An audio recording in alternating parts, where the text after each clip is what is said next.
Okey, Assalamualaikum dan selamat sejahtera. Selamat datang ataupun selamat kembali ke kelas saya. So, hari ini kita ulang balik apa yang kita belajar pada minggu lepas, iaitu Sejarah Tingkatan 3 Bab 1 Kedatangan Kuasa Barat. Okey, uh, kita imbas balik apa yang kita belajar minggu lepas, sebab hari ini kita nak sambung topik baru sikit. Okey, uh, pengenalan kenapa kuasa barat datang ke negara kita, macam mana yang saya ceritakan dekat kamu, sebab mereka cemburu dengan kestabilan dan kemakmuran negara kita lah. Okey, hari ni dan minggu lepas juga kita belajar bab 1.1 kestabilan dan kemakmuran negara kita. Okey, yang pertama awak kena faham apa itu maksud kestabilan negara. Okey, kestabilan negara ialah sebuah negara dilihat kukuh dan stabil dalam aspek sistem pemerintahan, pentadbiran, ekonomi dan keselamatan. Kena ingat, kestabilan negara ni bermaksud negara kita ni kukuh dalam aspek benda-benda macam ni lah. Okey, dalam buku ataupun dalam ini saya nak tekankan bahawa kestabilan negara boleh dilihat dalam tiga aspek. Awak kena tahu kestabilan negara boleh dilihat dalam tiga aspek, iaitu yang pertama kita tengok sistem pentadbirannya, macam mana sistem pentadbiran diuruskan. Yang kedua, sistem perundangannya, undang-undang apa yang dipakai. Dan yang ketiga, struktur sosial masyarakat. Tiga benda ni awak kena ingat. Sistem pentadbiran, sistem perundangan dia, apa yang diguna pakai, dan struktur sosial masyarakat, macam mana masyarakat ni bersosial. Okey, kita tengok kestabilan, aspek yang pertama dalam kestabilan negara. Kita tengok sistem pemerintahan ataupun pentadbiran sama saja. Okey, dalam pemerintah ada tiga sistem pemerintahan yang perlu awak tahu. Yang pertama, sistem beraja negeri-negeri tanah Melayu. Okey, yang ni awak tahu dah dulu. Tahu kita dua pun awak dah belajar dan minggu lepas saya dah terang. Sistem beraja dia ada tiga hierarki. Ada tiga hierarki, iaitu yang pertama sultan sebagai ketua negeri. Yang kedua, dia akan sultan ni akan jaga negeri lah. Yang kedua, pembesar dia jaga jajahan dan daerah, dan penghulu. Okey, sistem ni kekal sehingga kini. Ada kat Selangor, ada kat Johor, ada kat Kedah, kecuali tak ada kat Negeri Sembilan dan Sabah serta Sarawak, dan juga Pulau Pinang. Itu tak ada. Okey, awak tengok sistem beraja. Sultan ketua bagi negeri dan bertanggungjawab sebagai ketua agama Islam. Ini awak kena tahu sultan yang paling atas, ketua negeri, ketua agama Islam, dan menjadi lambang perpaduan pada rakyat. Dan kita punya di bawahnya adalah pembesar yang mentadbir bagi pihak kerajaan. Yang ni kat daerah lah, penghulu ataupun ketua kampung yang menjadi antara antara kita dengan orang-orang atas. Dengan adanya sistem macam ni, kita tak bergaduh pun. Sebab tu kuasa barat dicemburu dengan kita. Okey, tengok yang seterusnya. Dalam sistem pemerintahan juga ada juga sistem pemerintahan Negeri Sembilan, iaitu yang diteroji. Negeri Sembilan lain sikit, ada empat sistem dalam sistem piramid dia. Jadi sistem beraja ada tiga je. Negeri Sembilan ada empat. Okay, awak tengok ada yang diketuai oleh Yang Tua Besar, undang, lembaga, ada beberapa fungsinya lebih kurang je macam sistem beraja. Okey, awak kena tahu kedudukannya apa. Ini untuk apa, ini untuk apa, dan ini untuk apa. Okey, yang ketiga kat Sarawak juga. Awak tengok tak? Di Sarawak dia ada dua sistem dia, iaitu sistem kesukuan dan kesultanan. Okey, Sarawak dan Sabah lebih kurang sama, tapi cuma Sabah ditambah satu lagi, iaitu sistem ketua bebas. Okey, awak ingat Sarawak dan Sabah ada dua sistem yang sama, tapi di Sabah ditambah lagi satu sistem ketua bebas. Okey, so di Sabah ada tiga, di Sarawak ada dua. Sistem kesukuan, sistem kesultanan, dan sistem ketua bebas. Awak kena tahu semua tu lah. Okey, kestabilan dan kemakmuran negara kita. Tadi kita tengok dalam aspek pemerintahan. Ingat apa yang saya cakap, pemerintahan, dalam aspek pemerintahan ada tiga sistem, iaitu sistem beraja, hierarki kepimpinan, dan juga sistem yang ada di Sabah dan Sarawak. Okey, so dalam aspek kestabilan negara juga ada juga dilihat dari segi perundangan, apa undang-undang yang dipakai oleh negara kita pada masa dahulu ataupun kerajaan dahulu. Okey, ada dua undang-undang iaitu undang-undang tidak bertulis, adat pepatih dan juga undang-undang bertulis. Yang di Semenanjung lah awak tengok ada hukum kadun Melaka, hukum kadun Pahang dan undang-undang ni maafkan saya, ni 99 Perak. Okey. So kestabilan negara awak dari segi perundangan kita lihat orang dulu guna undang-undang sebagai apa, iaitu undang-undang tidak bertulis dan undang-undang bertulis. Dua benda ni awak kena tahu. Dan Sarawak ni dan Sabah dia berbeza sikit. Dia tak pakai undang-undang tidak bertulis, dia tak pakai undang-undang bertulis, dia pakai hukum adat dan peraturan hidup. Adalah peraturan-peraturan hidup yang dia tetapkan daripada zaman nenek moyang dia.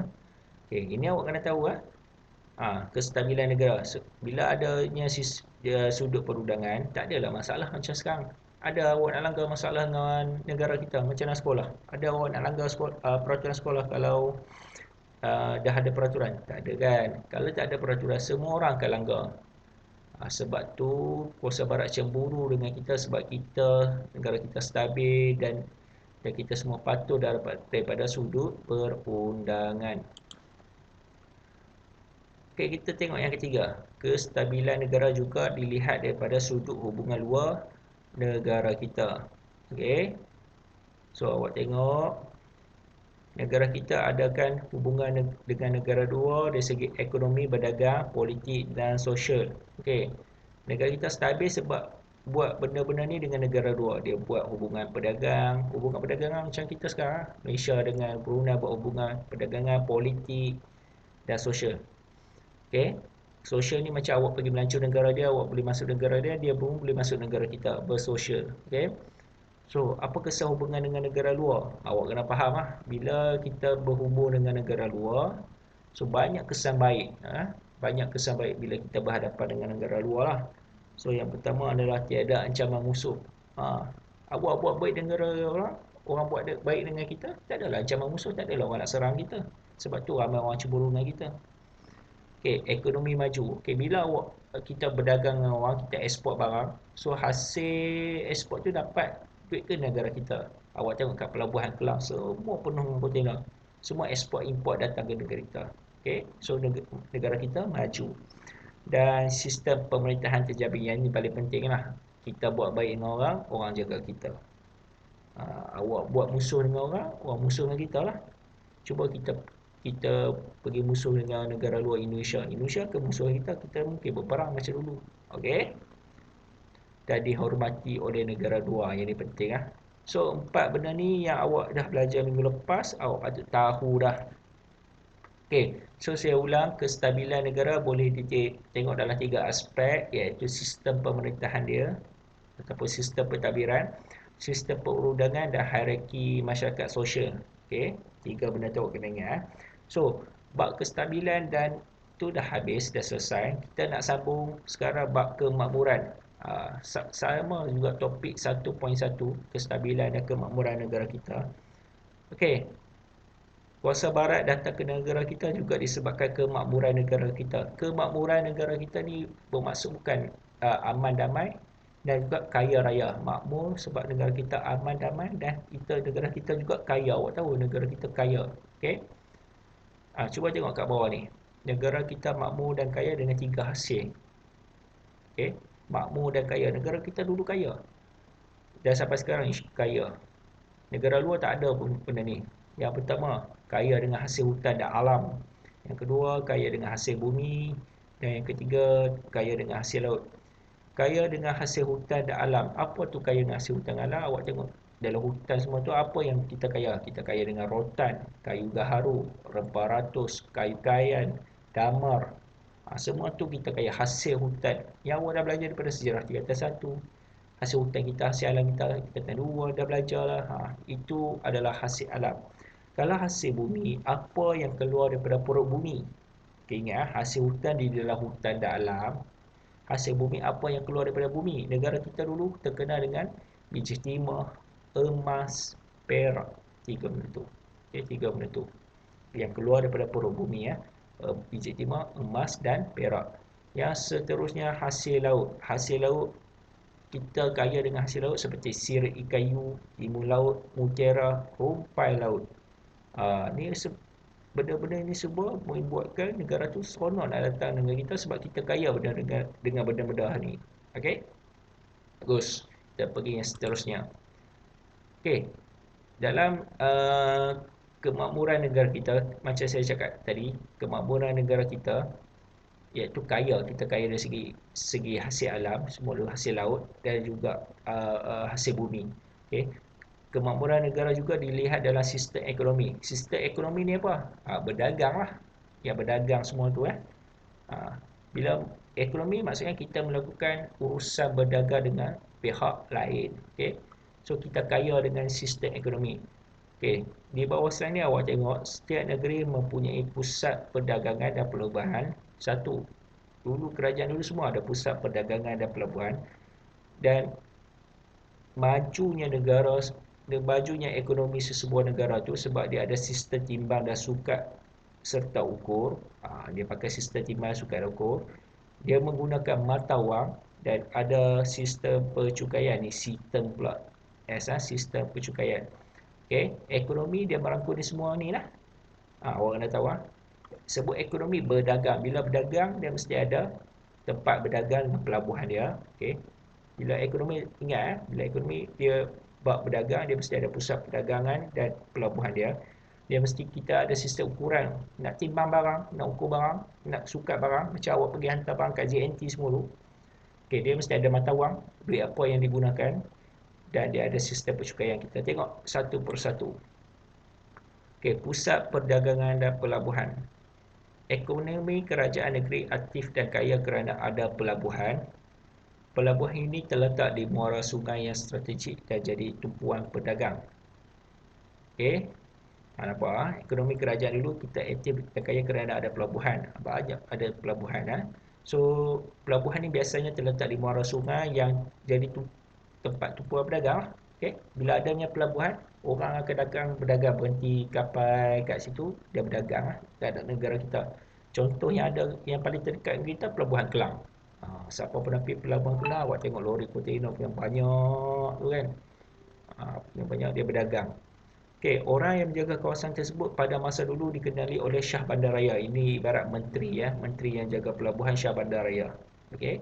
Awak kena ingat ni Faham Okey, kita pergi yang seterusnya. Okey, dalam sistem ekonomi, bila saya kata sistem ekonomi kan tadi saya kata dia mesti ada tempat berdagang dan pelabuhan dan juga ada sistem timbang sukat dan ukur. Okey, awak tengok orang dulu. Benda ni. Masyarakat Melayu menggunakan sukatan seperti kepul, lengkal, cupak dan gantang dulu.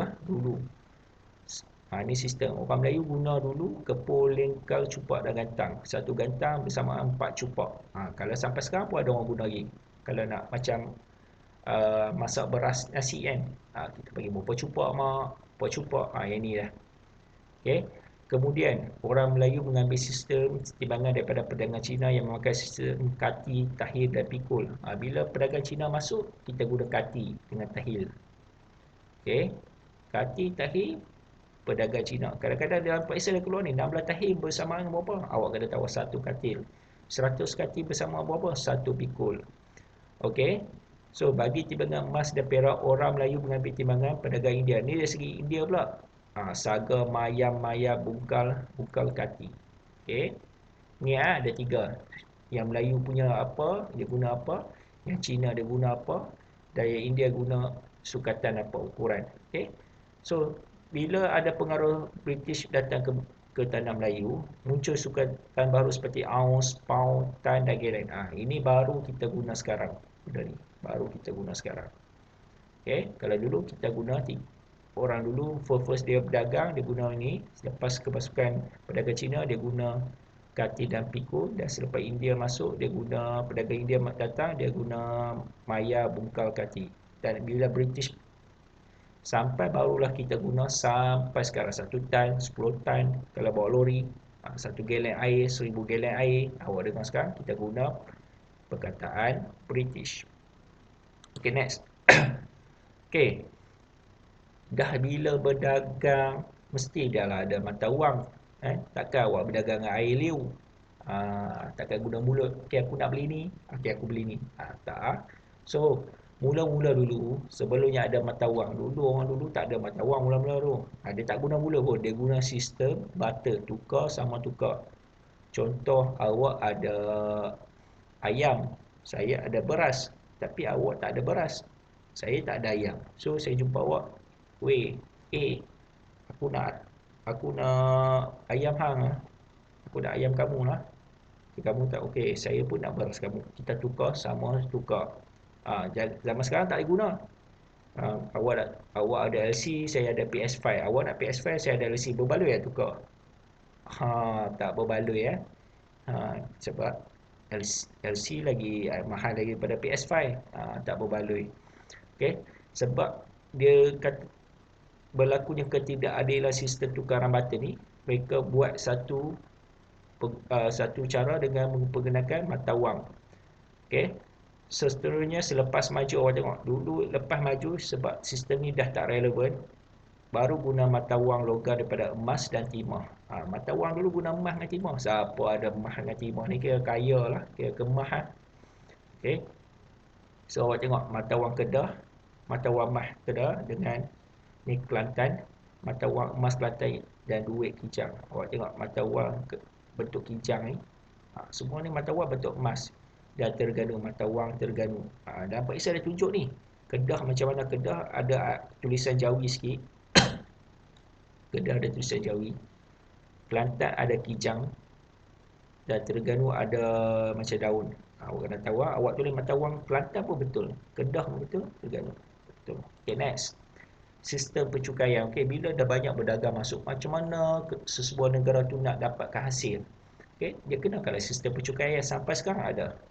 Okey, bila aktiviti perdagangan meningkat dan maju di pelabuhan, cukai diperkenalkan. Antara bayaran cukai dikenakan adalah perlombongan, pertanian, hasil hutan, perdagangan. Okey, semua tu yang kita belajar tadi. Hasil hutan pun kena cukai, perlombongan kena cukai, pertanian kena cukai, perdagangan pun kena cukai sampai sekarang.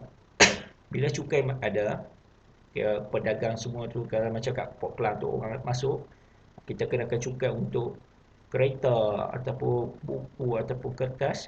Duit cukai tu yang menjana ekonomi negara. So sebab tu negara kita boleh hidup sebab adanya sistem cukai.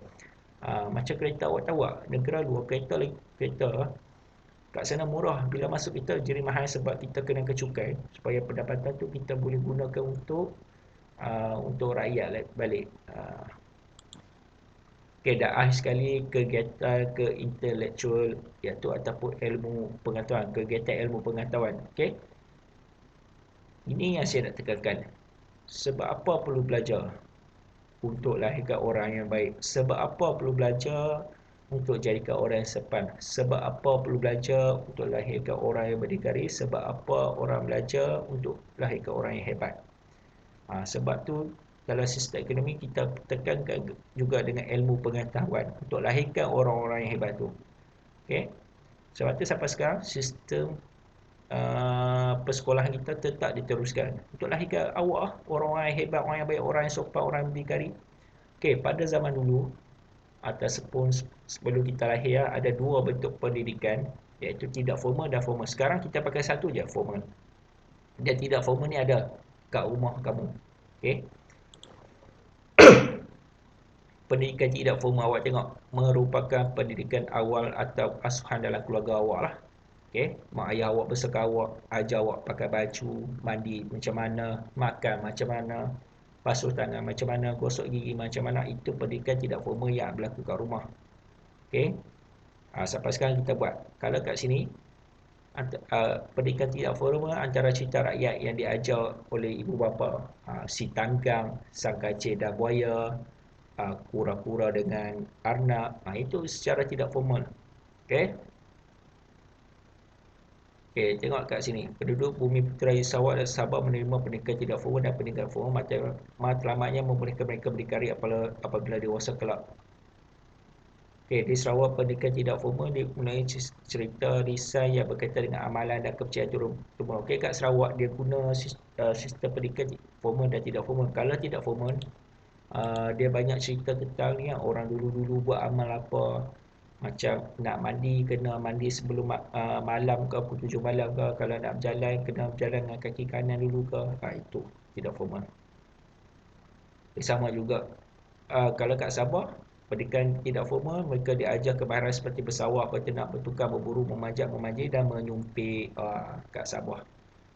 New skill of survive. Maaf kat saya. Okey, seterusnya pendidikan formal. Pendidikan formal ni ibarat kena ada sekolah lah. Okey. Pendidikan formal masyarakat Melayu adalah bercorak Islam dan menekankan ilmu keagamaan. Pendidikan formal dilaksanakan di masjid, surau, pondok, madrasah dan istana. Okey, dulu tak adalah sekolah besar-besar macam kita. Dia belajar di istana, masjid atau surau, pondok dan madrasah. Dan empat-empat ni berfungsi sebagai dia punya fungsi lah. So, orang pergi istana untuk belajar sistem pentadbiran negara dan sistem politik. Siapa yang pergi istana dia belajar sistem pentadbiran lah. Dia nak mentadbir sebuah negeri.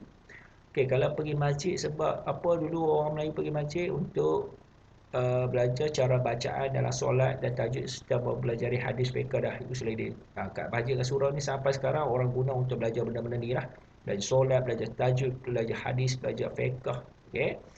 Pendidikan pondok. Dekat sini mereka belajar bahasa Arab dan Al-Quran ataupun ilmu hadis. Awak kena tahu beza. Okey, awak kena tahu. Okey, istana untuk belajar hal politik, masjid belajar bacaan jawi dan tajwid serta solat, pondok belajar Al-Quran dan bahasa Arab, dan madrasah mempunyai sukatan pelajaran. Madrasah ni ibarat sekolah, dilaksanakan secara kelas, mempunyai tahap permulaan, pertengahan dan perkhususan dan diawasi oleh mudir ataupun guru besar. Ini sekolah. Okey. Di Sarawak, pendidikan formal dijalankan di masjid dan sekolah agama. Kumpulan etnik beragama Islam mempelajari pendidikan agama Islam seperti membaca Al-Quran dan menulis lisan Jawi. Selain itu, mereka mempelajari cara melaksanakan ibadat. Mereka diajar oleh guru Al-Quran, imam dan hadis. Okey, kat sekolah kat Sarawak dijalankan di masjid dan sekolah agama lah.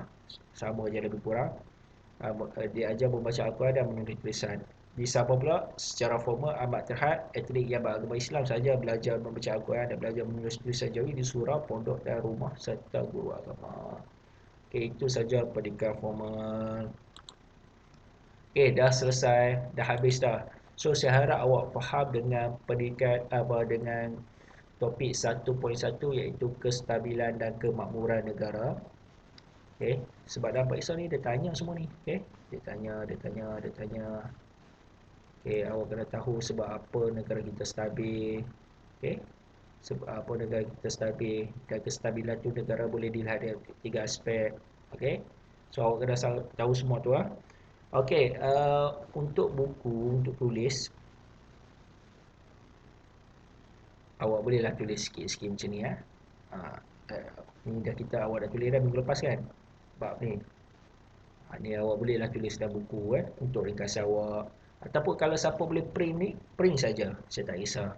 Okey. Kalau boleh print, print. Tak ada masalah. Okey. So, itu saja untuk topik hari ini. Saya rasa tak ada apa kot. Kejap lagi nak saya bagi quiz. Okey. So, terima kasih sebab mendengar, mengambil masa untuk dengar, dan Assalamualaikum.